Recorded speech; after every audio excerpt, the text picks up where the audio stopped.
الحمد للہ رب العالمین والصلاة والسلام علی سید المرسلین اما بعد فاعوذ باللہ من الشیطان الرجیم بسم اللہ الرحمن الرحیم۔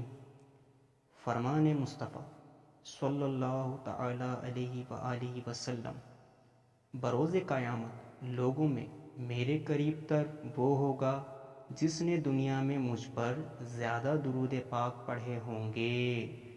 صلو علی الحبیب صلی اللہ تعالی علی محمد۔ وہ جو نہ تھے تو کچھ نہ تھا، وہ جو نہ ہوں تو کچھ نہ ہو، جان ہے وہ جہان کی، جان ہے تو جہان ہے۔ تخلیق کائنات مکاشفات القلوب میں ہے، روایت ہے کہ اللہ تعالیٰ نے سب سے پہلے جوہر کو پیدا فرمایا۔ جب اس پر ہیبت کی نگاہ ڈالی تو وہ پگھل گیا اور خوف خدا سے کانپنے لگا، جس سے وہ پانی بن گیا۔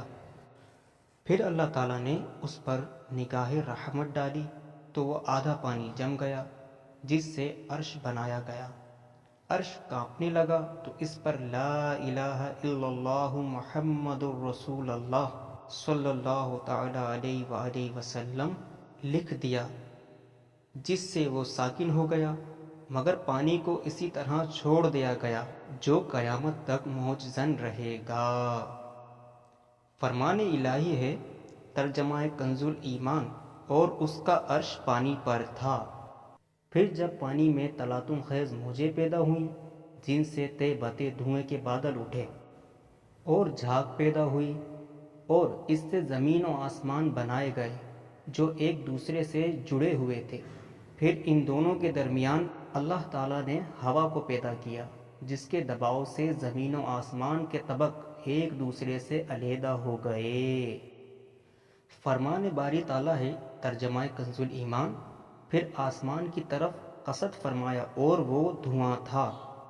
اللہ تعالیٰ نے آسمانوں کو دھوئیں سے اس لیے پیدا فرمایا کہ دھواں باہم پیوست ہوتا ہے اور بلندیوں پر جا کر ٹھہرتا ہے، بخارات سے پیدا نہیں فرمایا کہ وہ واپس لوٹ جاتے ہیں۔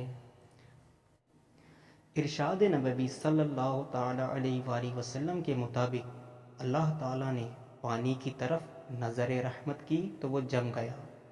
فرمان باری تعالیٰ ہے، ترجمہ کنز ایمان، پھر اس نے آسمان کے بنانے کا قصد فرمایا تو ٹھیک 7 آسمان بنائے، اور وہ ہر شے کا خوب علم رکھتا ہے۔ اللہ رب العزت ایک اور مقام پر ارشاد فرماتا ہے، تو کیا انہوں نے اپنے اوپر آسمان کو نہ دیکھا؟ ہم نے اسے کیسا بنایا اور سنوارا، اور اس میں کہیں رکھنا نہیں۔ صلو علی الحبیب صلی اللہ تعالی علی محمد۔